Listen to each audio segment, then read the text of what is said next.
umaga. Ako po si Ed Abalos ng PhilAm TV Network, kasari puwersa ng NGO TV Network at Mindanao Daily News Network na maghahatid sa inyo ng balita mula Pilipinas, Estados Unidos at sa buong mundo. Para sa kauna-unahang Tri-Media News Program, ito po ang The Pilipinas Update Global.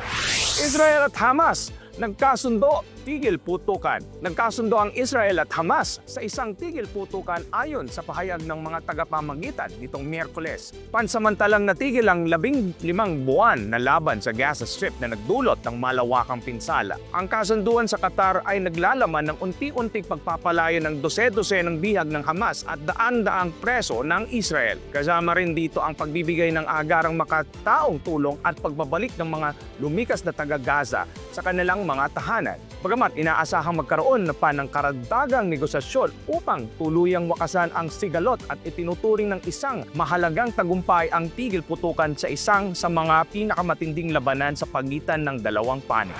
Dating Pangulo ng South Korea inaresto matapos tumakas sa seguridad. Naaresto si Yoon Suk-yeol, ang na-impeach na Pangulo ng South Korea matapos magsagawa ng dramatikong operasyon ang mga investigador sa kanyang tahanan noong Miyerkules, Enero 15, 2025. Si Yoon, 64, ay nahaharap sa kasong rebelyon kaugnay ng kanyang nabigong deklarasyon ng martial law noong Disyembre 3 na nagdulot ng kaguluhan sa bansa. Ayon sa mga ulat, gumamit ang mga opisyal mula sa Corruption Investigation Office for High-Ranking Officials or CIO ng hagdan, bolt cutter at iba pang kagamitan upang tumawid sa mga barikada at bakod na nakapaligid sa tahanan ni Yoon. May mahigit na 1,000 members ang naaresto ng team na kabilang ang mga pulis at investigador na sumalakay sa compound. Matapos ang ilang oras na tensyon, inanunsyo ng mga otoridad ang pag-aresto kay Yoon. Sa isang 3 minutong video, bago siya arestuhin, sinabi ni Yoon na siya ay magko-cooperate kahit iginigiit niyang iligal ang isinasagawang investigasyon.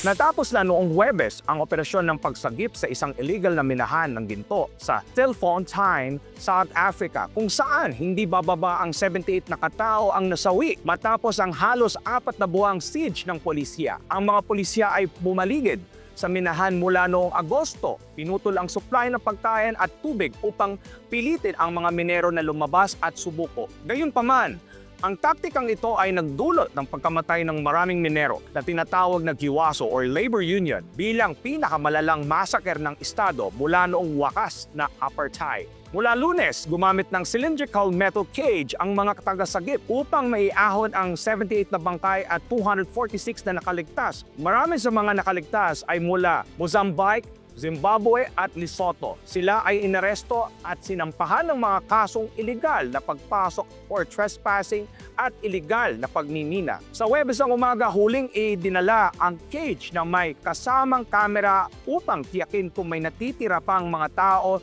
sa minahan at matapos ng ilang oras inakyat ang cage nang wala ng laman. Nahudyat ng pagtatapos ng operasyon. Ayon kay Manus Fowry, CEO ng isang rescue company, posible umanong may mga bangkay sa malalim na lagusan ng minahan na hindi kailanman ay mahahanap. Habang nagwawakas ang pagsagip, patuloy namang lumalawak ang galit ng publiko dahil sa trahedyang ito na itinuturing ng resulta ng kabiguan ng pamahalaan, tugunan ang problema sa iligal na pagmimina at protektahan ang mga manggagawa.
Para sa balita mula Luzon at NCR, manggagaling ang ating Trimedia partner na si Arnel Sistoso ng NGO TV Network. Magandang morning! Welcome to NGO TV Network for Pilipinas Update Global News for NCR and Luzon. Ako si Arnel Sistoso, ang inyong tagapag-ulat. Sa unang balita, tinanggihan ng Korte sa Pasig ang kahilingan ni Apollo Quiboloy para sa live interview kaugnay ng pagtakbo sa Senado. Tinanggihan ng Pasig Regional Trial Court ang kahilingan ng nakakulong na pastor na si Apollo Quiboloy na payagan siyang magkaroon ng live television interview upang talakayin ang kanyang kandidatura bilang senador sa darating na halalan. Sa desisyong inilabas noong Martes, binanggit ng Korte ang mga panganib sa seguridad at ng pangangailangang mapanatili ang integridad ng mga proseso ng hustisya bilang mga dahilan ng pagtanggi sa petisyon ni Quiboloy. Ang pastor na nakasalukuyang nakaharap sa iba't ibang kaso kabilang ang mabibigat na aligasyon ng korupsyon at human trafficking ay naghain ng kahilingan upang makapagbigay ng pahayag sa publiko tungkol sa kanyang plataforma at makasagot sa mga kritisismo. Kinilala ng Korte ang konstitusyonal na karapatan sa malayang pananalita at pagpapahayag, ngunit kailangan itong timbangin sa pangangailangang tiyakin ang kaligtasan ng akusado at ang maayos na pagtakbo ng hustisya ayon sa desisyon. Si Quiboloy, na leader ng religious group na Kingdom of Jesus Christ, ay naghain ng kanyang Certificate of Candidacy para sa pagkasenador. Sa kabila ng kanyang pagkakakulong, ayon sa kanyang legal na kapunan, ang panayam ay magbibigay sa kanya ng pagkakataong linawin ang kanyang bisyon para sa bansa at labanan ang negatibong impresyon ng publiko.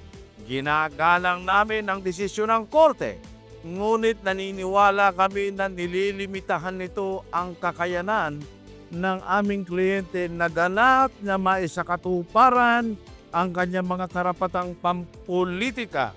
Pahayag ni Attorney Ferdinand Topacio, abogado ni Quiboloy.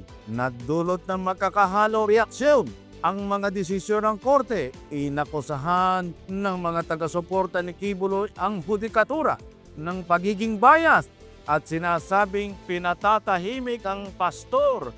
Samantala, pinupuri naman ng mga kritiko ang desisyon na sinasabing ang pagpapahintulot sa isang televised interview ay maaaring magbigay ng hindi nararapat na pribilehiyo sa isang nakakulong. Nananatiling kontrobersyal na personalidad si Quiboloy na may mga matatag na taga-suporta at hayagang kritiko. Ang kanyang kandidatura sa Senado ay nagdulot ng mga debate kung dapat bang pahintulutan ang mga nakakulong na tumakbo sa pampublikong posisyon. Wala pang pahayag ang Commission on Election tungkol sa usapin. 2 ang nasawi at 15 ang sugatan matapos magsalpukan ng isang minibus at tricycle na parehong nahulog sa tulay, ayon kay Police Lieutenant Colonel Jonathan Meru, hepe ng pulisya sa Kalumpit. Naganap ang aksidente bandang 6:00 ng umaga noong Martes sa tulay ng Kalumpit na kilalang madalas na pinangyayarihan ng trapiko. Batay sa paunang ulat, ang minibus na biyaheng Malolos patungong Pampanga ay sumalpok sa tricycle na may sakay na ilang pasahero. Ayon sa mga saksi, tinangkang mag-overtake ng tricycle sa isa pang sasakyan nang mapunta ito sa kabilang linya, dahilan upang masalpok ito ng paparating na minibus. Sa lakas ng banggaan, parehong bumagsak ang dalawang sasakyan sa mababaw na ilog sa ilalim ng tulay. Agad rumisponde ang mga emergency personnel upang iligtas ang mga biktima Ang dalawang nasawi ay idineklarang dead on arrival sa Kalumpit District Hospital, habang ang 15 iba pa kabilang ang mga pasahero ng parehong sasakyan ay nagtamo ng mga sugat mula sa simpleng galos hanggang sa matitinding bali. Patuloy ang investigasyon ng mga otoridad upang matukoy ang eksaktong sanhi ng aksidente. Nananawagan si Lieutenant Colonel Meru sa mga motorista na mag-ingat sa pagmamaneho, lalo na kapag dumaraan sa tulay sa may oras ng kasagsagan ng trapiko. Pinapaalalahanan namin ang lahat na sumunod sa mga alituntunin sa trapiko upang maiwasan ang ganitong uri ng trahedya. Ang aming panalangin ay para sa mga biktima at kanilang mga pamilya. Pahayag ni Meru. Nananawagan din ang lokal na pamahalaan para sa agarang pagsusuri sa mga safety measures ng tulay upang maiwasan ang mga kahalintulad na insidente sa hinaharap.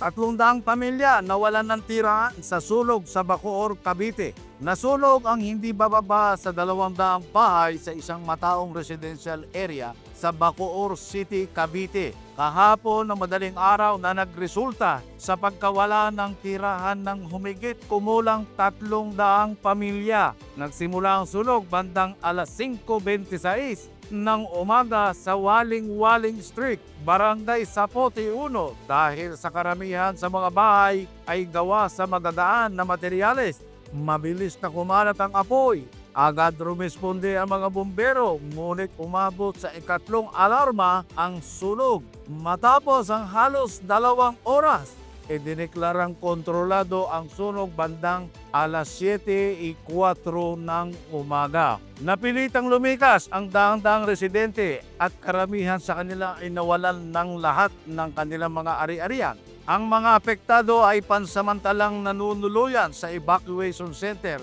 na itinayo ng lokal na pamahalaan, kung saan sila ay binibigyan ng pagkain, tubig at iba pang pangunahing pangangailangan.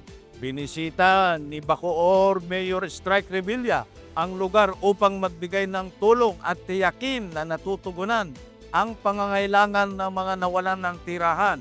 Ang ating prioridad ngayon ay agarang pagbibigay ng tulong at pagtiyak na may ligtas na matutuluyan ang mga pamilyang apektado, ani Revilla.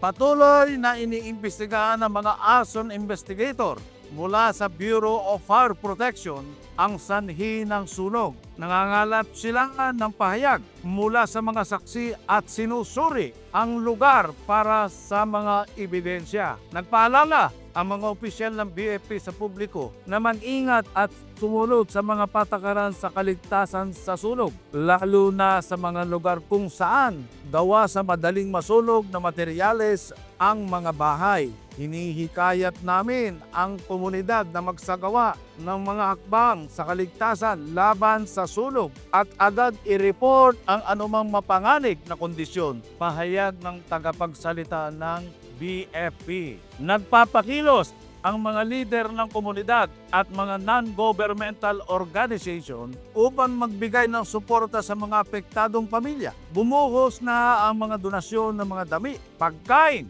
at iba pang pangangailangan mula sa mga civic group na nagsasagawa ng relief drive.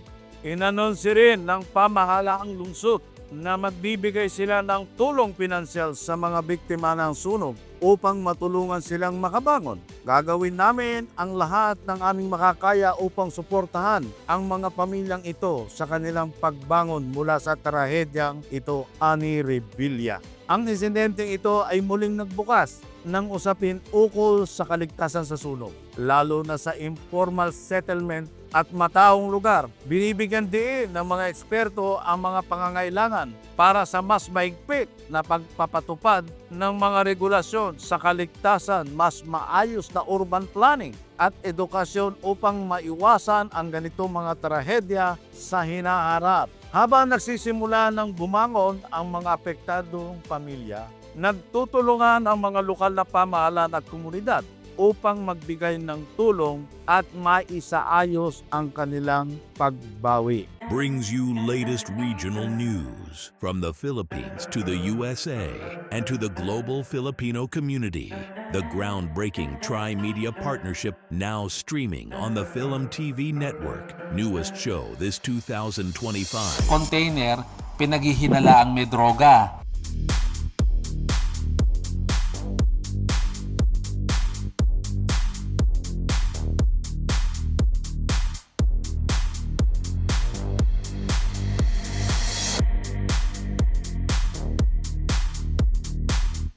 Pure Medical Equipment provides top-notch quality medical supply equipment. Whether to rent or buy, Pure Medical Equipment and Supplies has it all. Pure Medical Equipment is committed to serve and give back to Southern Nevada. We deliver medical supplies and rentals to your door.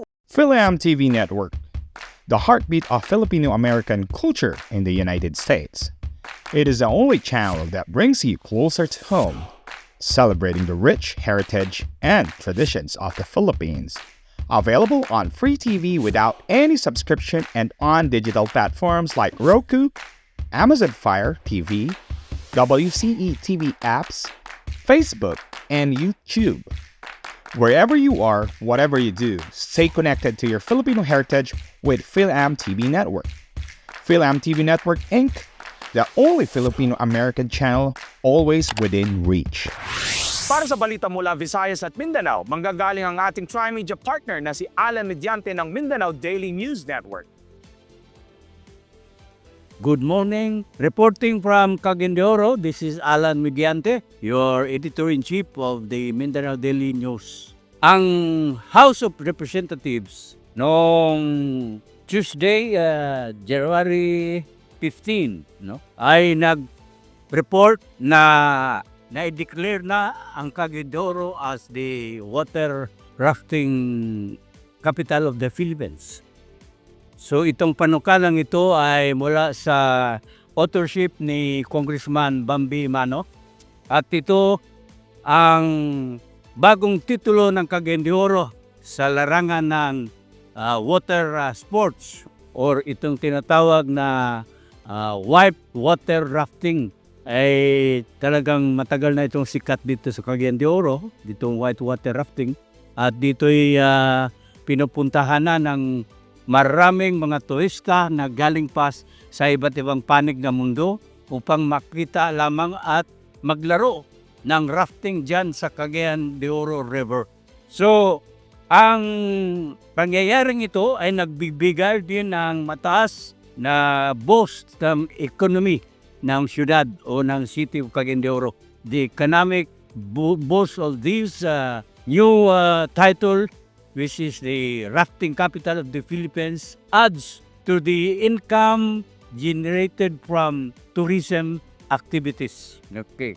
So, bakit napakaganda itong whitewater rafting ng Cagayan de Oro? Sapagkat makikita ng mga tao na pumupunta dito na maraming mga iba't ibang lalim o mababaw ang iba na dinadaanan ng kanilang boat, itong lifeboat na sinasakyan sa whitewater rafting. At ang mga formation ng mga bato, napakaganda rin tingnan. So ito, it has been the forerunner of water rafting ultimately all over the Philippines. Mukhang dito lang sa Cagayan de Oro itong malakas na malakas ang bighani ng larong ito ng whitewater rafting. Sinasabi na itong whitewater rafting ay nakadagdag sa mga tourist arrivals. Noong 2023, sabi ng City Hall sources natin, merong 775,000 mahigit na mga turista noong 2023 at merong mataas ito na 12.72% mula sa previous year o noong 2022. So, pasalamat tayo at ito'y naisagawa sa final reading na-approve na ng Kongreso ang panukalang ito na House Bill sponsored by Congressman Bambi Imano. Ito yung House Bill number 11108 which is expected to further boost the city's tourism industry. Ika na ng ating sponsor ng bill na ito. Congratulations po, Congressman Imano, at sa lahat ng mga taga Cagayan de Oro sa bagong parangal na ito as the white water rafting capital of the Philippines. Dumako naman tayo sa Davao. Ang Department of Social Welfare Region 11 sa Davao City, ulat na merong 1.6 billion pesos ang naipamigay na nila noong 2024, last year, para sa mga beneficiary ng AKAP, tulong na AKAP. Ano itong AKAP? Ito yung ayuda para sa Kapus ang Kita program ng Pilipinas ngayon na binibigyan din ng mga politiko. Of the total number of beneficiaries ay merong 67,000 na naipamigay at the regional and provincial operations offices. 67,000 beneficiaries, 67,607 beneficiaries. Samantala, merong 284,771 ang nakatanggap din ng AKAP. Itong AKAP na ito nagpo-provide po ng medical, funeral, food, and cash aid to the beneficiaries na kulang or kapos ang kita sa kanilang pamumuhay. Makita din natin na itong karamihan na nakatanggap ng assistance pamagitan ng mga payouts. Ngayon, through Malasakit Center's request. Pero ang namigay dito, mga opisyalis po. Okay? Ang sabi rin ng DSWD Region 11 na 87.9% o 312,209 beneficiaries na ang nakatanggap, no? Worth 1.12 billion, no? Ang pumunta din sa food assistance. Samantalang 10.35% o 36,703 beneficiaries amounting to 304 million ang nakatanggap din ng para sa kanilang medicinal or medical needs. So mga kaibigan at mga followers ng MDNN at Philam TV, atin pong pasalamatan ang gobyerno sa kanilang malaking tulong sa mga kapus ang kita. Okay. Dumakbo naman tayo sa Visayas, mga kaibigan. At una, iniulat ng DILG na merong 106 Eastern Visayas towns na naka-attain ng mataas na income status o higher income status. 106 Eastern Visayas towns attain higher income status. Sa halimbawa, itong nasa picture natin, yan yung Town Center of Giwan, Eastern Samar. One of the municipalities na upgraded na ang kanilang income class in last year. From second class, ang town na ito ngayon ay classified na as first class. Kita mo na nga naman, sa ano ito, sa Eastern Samar, akala natin hirap ang mga doon, mga tao at maraming nahihirapan sa buhay, pero biro mo, first class na sila ngayon. At alam niyo ba, mga kaibigan, kung ano ibig sabihin ng first class?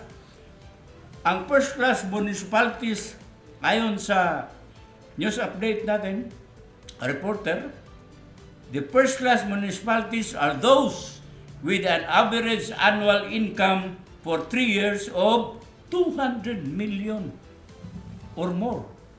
Biro mo, 200 million. Akala ko, poor itong Eastern Samar na mga municipalities, Pero biro mo, meron silang, kumita sila ng 200 million, So yan na ang considered the first class. Considered second class, according to the DILG, are those LGUs, yung mga municipality na merong annual income na 160 million. Biro mo, taon-taon. But less than 200 million kasi second class na siya. First class in 200 million. Okay.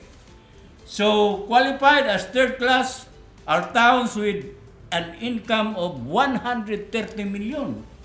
Third class yan. Ang fourth class naman ay may income dapat na 90 million but less than 130 million. So ang last, pinaka fifth class na municipality ay kumikita dapat ng hindi umaabot ng 90 million. Yan, fifth class yan. So dito sa ating apat na probinsya, ang Biliran, Eastern Samar, Northern Samar, Southern Leyte. Ang Biliran from 4th class naging second class na ngayon. Ang Eastern Samar from 2nd class naging 1st class na ngayon. Ang Northern Samar from 2nd class ay 1st class na rin ngayon. At ang Southern Leyte from 3rd class to 1st class na ngayon. So, 1st class na, biro mo, ang Southern Leyte. So, sabi ng mga taga-ulat na itong reclassification ay nakabase sa Department of Finance na order issued in November 2024 reclassifying the status of municipalities into what class they should belong. Okay, so dumako din tayo dito sa ibang development. Itong sa Western Visayas naman. Kanina, Eastern Visayas yon. Ngayon sa Western Visayas, ito yung Negros Occidental, Negros Oriental, Dumaguete, di ba? Eastern yan. Western Visayas yan. Iloilo, okay. Ang sabi ng mga police executives doon na hanggang ngayon ay wala pang threat na nalaman nila or reports na merong threat against the lives of local candidates. Kasi alam mo yung sa Western Visayas lagi yan na napaka gulo niyan kung merong politika, di ba? Sila nagpapatayan di ba? Pero ngayon, hanggang ngayon daw, dahil mainam ang pagkabantay ng ating mga pulis, ay wala pa sila na-receive na reports na merong threat ang mga local candidates or merong nakaambang mga panganib. Bakit po? Sapagkat ang security measure na pinaiiral ng public officers and the Commission on Elections ay sa Talisay City, Negros Occidental, during the start of the election period noong Sunday, January 12, ay hanggang ngayon, wala pang nakita na medyo nanggulo sa security measures. Meron mga checkpoints doon na binabayantayan 24 hours ng ating mga pulis sa Western Visayas, lalo na sa Negros Occidental, sa Bacolod City. So far there is a threat on 737 local candidates who underwent assessment by the Negros Occidental Police Provincial Office in connection with the May 12 election. So, sabi ng Captain Catalogo ng Police Office, sabi niya na wala pa silang na-receive na request for police security. Mo? So, mukha yatang peaceful ang magiging campaign period o election dito sa West Visayas dahil wala pa nagre-request ng police security. Okay. So mga kaibigan, ito ang ating weekly news update kung saan ay may bigay namin ng kagad-agad ang mga breaking news mula sa Visayas at Mindanao. Ito po inyong lingkod, si Alan Mediante, nagpapasalamat sa inyong pakikinig.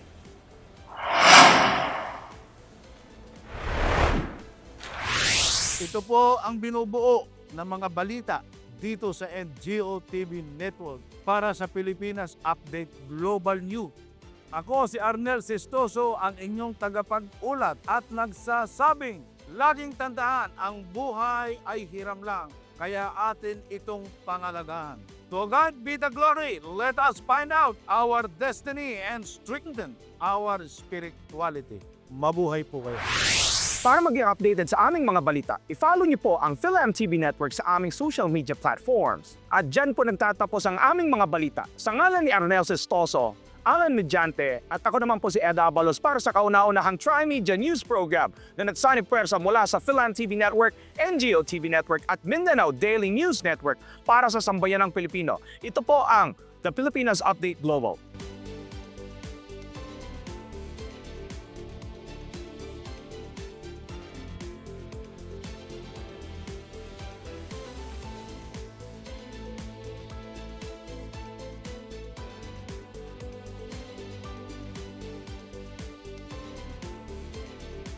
Pure Medical Equipment provides top-notch quality medical supply equipment. Whether to rent or buy, Pure Medical Equipment and Supplies has it all. Pure Medical Equipment is committed to serve and give back to Southern Nevada. We deliver medical supplies and rentals to your door. PhilMTV Network, the heartbeat of Filipino-American culture in the United States. It is the only channel that brings you closer to home, celebrating the rich heritage and traditions of the Philippines. Available on free TV without any subscription and on digital platforms like Roku, Amazon Fire TV, WCE TV apps, Facebook, and YouTube. Wherever you are, whatever you do, stay connected to your Filipino heritage with PhilMTV Network. PhilMTV Network Inc., the only Filipino-American channel always within reach.